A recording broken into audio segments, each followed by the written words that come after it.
PM cares fund को लेकर हमेशा से ही विपक्ष की ओर से सवाल उठाए जाते रहे हैं। पीएम केयर्स फंड बनने के बाद से ही इसमें आई राशि के दुरुपयोग को लेकर विपक्ष के तमाम नेताओं द्वारा आशंका जाहिर की गई थी। दरअसल पीएम केयर्स फंड सूचना के अधिकार मतलब आरटीआई के दायरे में नहीं आता है, जिसकी वजह से इसके बारे में लोगों तक कोई खास जानकारी नहीं पहुंचती और इसीलिए डर है कि कहीं पीएम केयर्स फंड में जो पैसा आया है उसका दुरुपयोग ना किया गया हो। नमस्कार, मैं हूं विक्रम और आप देख रहे हैं कन्फर्म न्यूज़। हमेशा खबरों से अपडेट रहने के लिए हमारे चैनल को सब्सक्राइब जरूर करें। पीएम केयर फंड एक बार फिर से चर्चा में है। आइए जानते हैं कि पीएम केयर्स फंड से अब तक कितने रुपए और कहां खर्च किए गए हैं।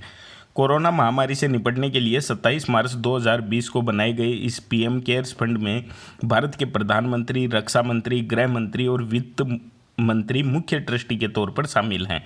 पीएम केयर्स फंड को खर्च करने का दारोमदार इन्हीं लोगों पर है। मीडिया रिपोर्ट्स के अनुसार बीते साल 4 जून तक इस फंड में 9,690 करोड़ रुपए दान के रूप में आए थे।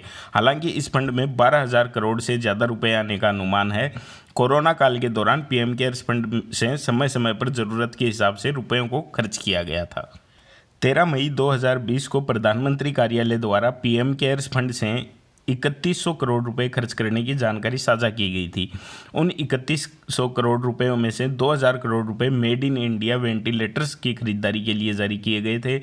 भारत की कोरोना से जंग में स्वास्थ्य सुविधाओं को बेहतर करने के लिए वेंटिलेटर्स खरीदने के लिए यह रकम जारी की गई थी।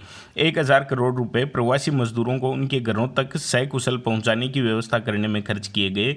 इसमें प्रवासी मजदूरों की यात्रा के लिए किए गए इंतजामों और इसी दौरान खाने पीने पर हुए खर्चों को शामिल किया गया था। कोरोना महामारी से निपटने के लिए सबसे ज़्यादा जरूरी चीज़ वैक्सीन थी। कोरोना काल में पीएम केयर्स फंड से 100 करोड़ रुपए वैक्सीन की रिसर्च के लिए भी जारी किए गए थे। अब सवाल ये उठता है कि 3100 करोड़ रुपए खर्च करने के बाद में पीएम केयर्स फंड में जो देश के दानदाताओं ने पैसा दिया था उसका हिसाब कौन देगा। और सबसे बड़ी बात यहाँ आती है कि पीएम केयर्स फंड है वो आरटीआई के दायरे में नहीं आता, इसलिए आम लोगों तक इसके खर्चे और आय की कोई जानकारी नहीं है। सवाल तो बनता है।